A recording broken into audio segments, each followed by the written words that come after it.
So here's the deal. I'm going to buy that fancy car from you. Margareta doesn't need it. She's just a regular person. My parents mentioned they wanted a new car, and since I got married to Brandon, he's been acting pretty selfish. He's been eyeing up the nice car my parents gave me, and I've had enough of it. My name's Margareta. I'm 25, and I met Brandon in college. We've been married for 2 years now. Brandon is outgoing and popular. Unlike me, I'm shy and don't have many friends. We started talking more during college classes, then we began studying together. I never thought someone like Brandon would be interested in me, but he surprised me by asking me out. I was really happy and said yes right away. That's how our relationship started. It made sense why I liked Brandon. He was handsome, friendly, and serious about his studies. But for him, things should have been different. He had lots of cute, stylish female friends. Finding another girlfriend wouldn't have been hard for him. Once, I bravely asked him, "Do you really think I'm the right one for you?" He seemed surprised and asked why I was bringing it up. I admitted, I'm not very confident. I wanted to know why he chose me. After thinking for a moment, he said, "I guess it's comfortable being with you." I wasn't satisfied, but before I could say anything, he seemed annoyed and started playing with his phone. Not wanting to argue, I quickly ended the conversation. "Yeah, you're right. Sorry for bringing it up." Even though I still had doubts, our relationship kept going smoothly. Time passed quickly. We finished college, got married, and moved into a condo. I got a job at a regular company while Brandon went off to do more school and research. When I told my mom we were getting married, she was really happy. She said, "That's great news." We were starting to worry. "We thought you'd introduce us to a boyfriend sooner." I felt bad for not telling them about Brandon earlier, but Mom understood. She said I've always been independent, handling things on my own. Knowing Brandon was there for me made her feel better. My parents met in college and still love each other a lot, which I admire. Dad worked hard, climbing up the ladder at a big company.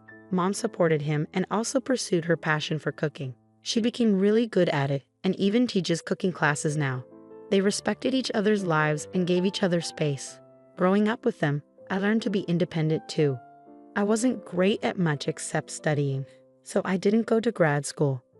I wanted to be self-sufficient and start my own life soon. Even though I grew up in a well-off family, I didn't want to rely on them forever. I wanted to have a family of my own, like Mom and Dad. I hope to make them proud by having kids someday.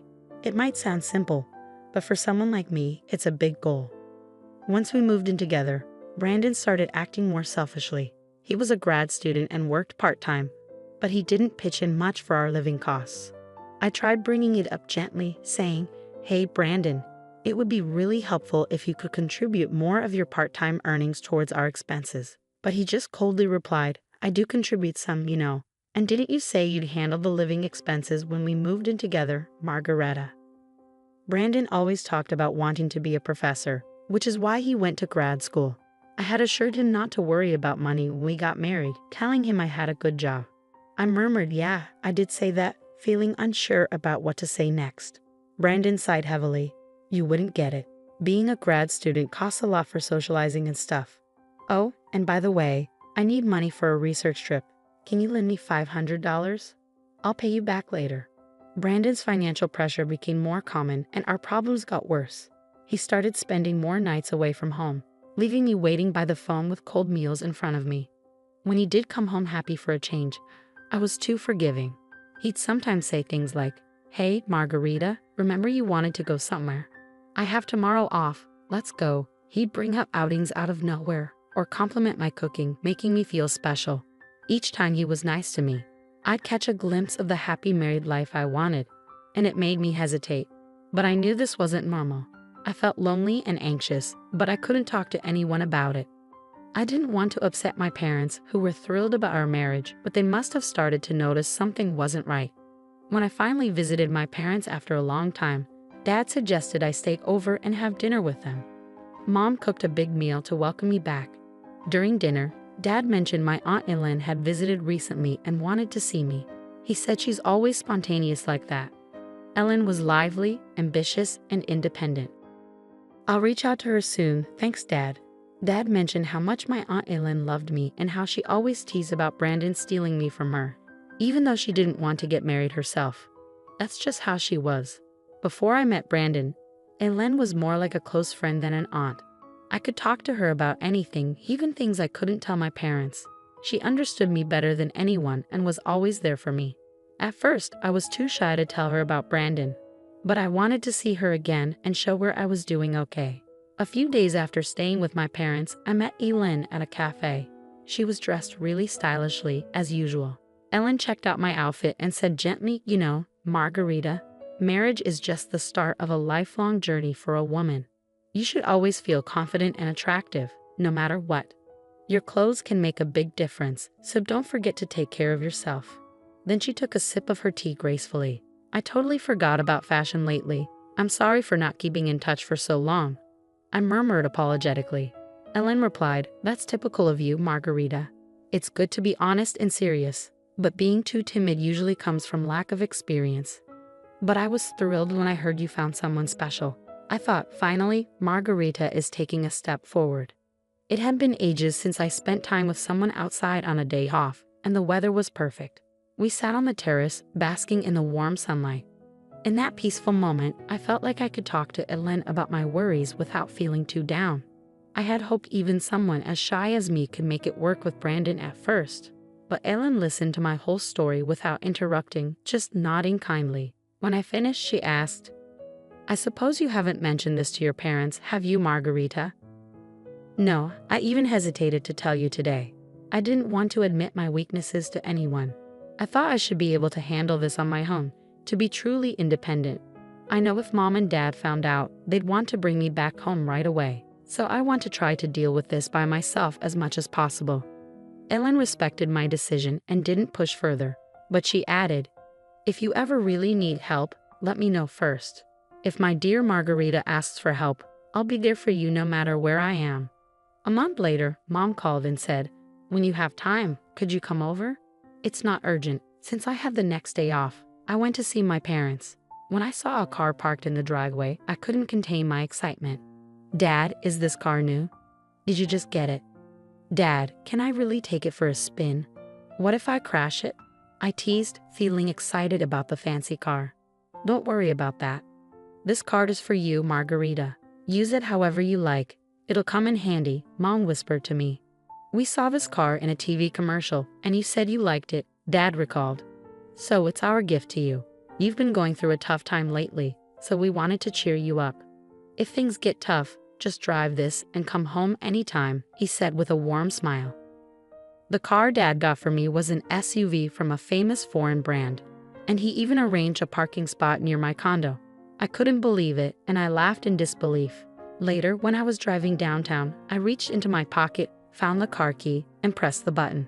The lights flashed in all directions. Just then, I heard a familiar voice calling out from behind. "What's with the car?" I turned to see Brandon, my husband, who hadn't been home in a while. It felt like we were living separate lives. I was speechless as he looked at the car with a smug expression. "Ah, I see. A gift from your parents, right?" Every time I faced Brandon, I struggled to find my voice, but I was tired of feeling that way. "Brandon, don't you care anymore? Do you even care about me?" I managed to say, gathering my courage. Then Brandon said something shocking. "Are you just realizing now? Did you really think I loved you all this time? It's ridiculous how hopeful you are." His dry laugh rang in my ears. Something inside me snapped, and I blurted out, louder than usual, "Then why did you marry me?" "Wow, really? You're going to be that cold about it?" I couldn't believe what Brandon was saying. "So marrying me was just a meal ticket for you, huh? And now you want the car too because it's wasted on me? That's just great."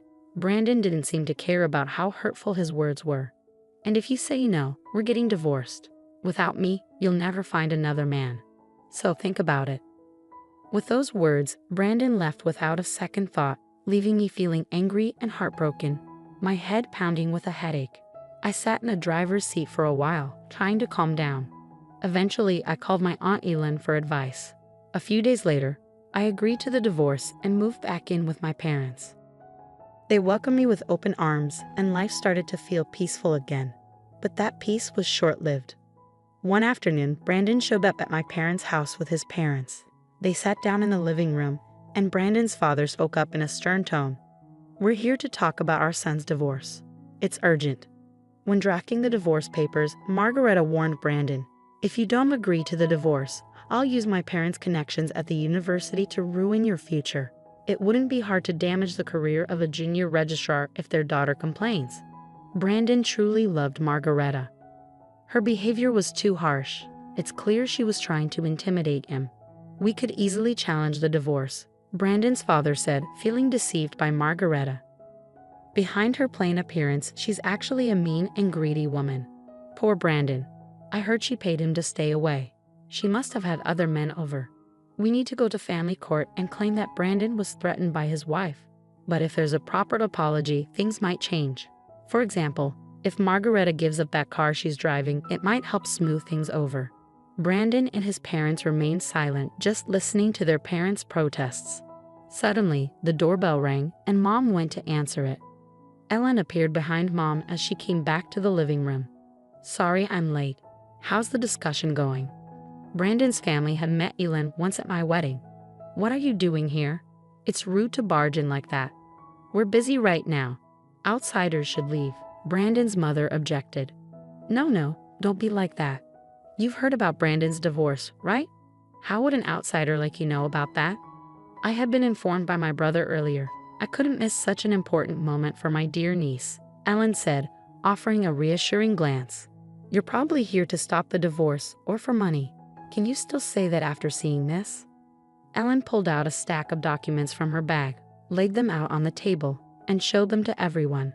"I hired a detective to look into this. It turns out Brandon has been cheating on Margareta with multiple women despite being married. He hardly came home because of it. He took advantage of Margareta's kindness and even asked her for money. That's ridiculous. I was just busy with my research at the university. When I did come home, we ate together and went on trips, right? We were like any other married couple, right, Margareta? Say something." "Brandon, you don't need to defend yourself. We'll handle this. It's not your fault. We understand," his father reassured him. "That's right. These documents from who knows where are surely lies. Our Brandon would never cheat. He's such a kind and outstanding son," his mother protested. "You might be kind to your parents, but that kindness seems to end there. Like father, like son." "Now, Brandon's mother, take a look at these photos," Ellen said, pulling out a picture from the documents. "I recently stayed at a hotel for a business meeting and saw Nicholas there. He was with another woman, looking very cozy. So I had the detective look into Nicholas too. The results were just as I expected. Do you understand now?" Brandon's mother's face went pale as she grabbed the documents and examined them closely. "What is this, Nicholas? How long have you been doing this? It's all lies, isn't it, Veronica? Stop looking. Give me that." Nicholas, looking panicked, tried to snatch the documents, but it was too late. Veronica, distraught, confronted Nicholas. "You've been cheating on me. The car you wanted so badly was for her in these photos, wasn't it?" No matter how hard Nicholas tried to calm her down, Veronica wouldn't listen. The discussion about Brandon's divorce was forgotten as Veronica stormed out of the house, crying, with Nicholas following after her. Left behind, Brandon said, "Hey, wait, what about me?" and followed them out in confusion. The rest of us were left in stunned silence for a while, but Aylin had a satisfied look on her face, winking at me. Later, Aylin told me that Brandon's parents did end up getting divorced. "You won't fall for such a terrible man again. Let's make you more attractive. I'll teach you everything about grooming yourself as a woman." Despite her busy schedule, Ellen visited me often and took me to various places like meals and shopping trips. During that time, I learned a lot from her. A year after the divorce, I made the decision to go to graduate school. I worked hard to improve myself, focusing on my studies. Time passed quickly, and one day, I heard someone call my name at a street intersection. I turned around to see Brandon. "It's been a while. You've changed a lot, haven't you?" At first, I didn't even recognize him.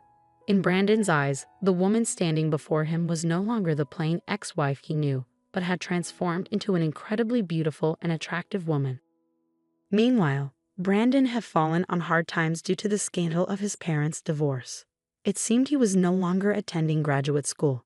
His parents, Nicholas and Veronica, had decided to stop providing him with financial support because of the trouble he caused. He was struggling to afford his tuition and living expenses, far from the carefree life he once enjoyed. The women who used to be interested in him had left him one by one. The former glory he once had vanished in an instant, and now he found himself face to face with his ex-wife, who seemed to be a completely different person. As Brandon was about to suggest catching up, a man approached and asked, "Sorry for the wait. Are you a friend of Margarita's?" It was Leonard, the man I was currently dating. Wow, that guy is really handsome, isn't he? He's so tall. Could he be a model? Commented a group of women nearby, looking at Leonard. He's someone from my past, but it's okay. We're finished talking. Let's go, shall we? Leonard said, taking my hand and briefly acknowledging Brandon. Brandon stood there, stunned, as Leonard led me away by the hand. Without a second thought for Brandon, Leonard and I walked towards the crosswalk, and I didn't look back, keeping my gaze straight ahead as we left.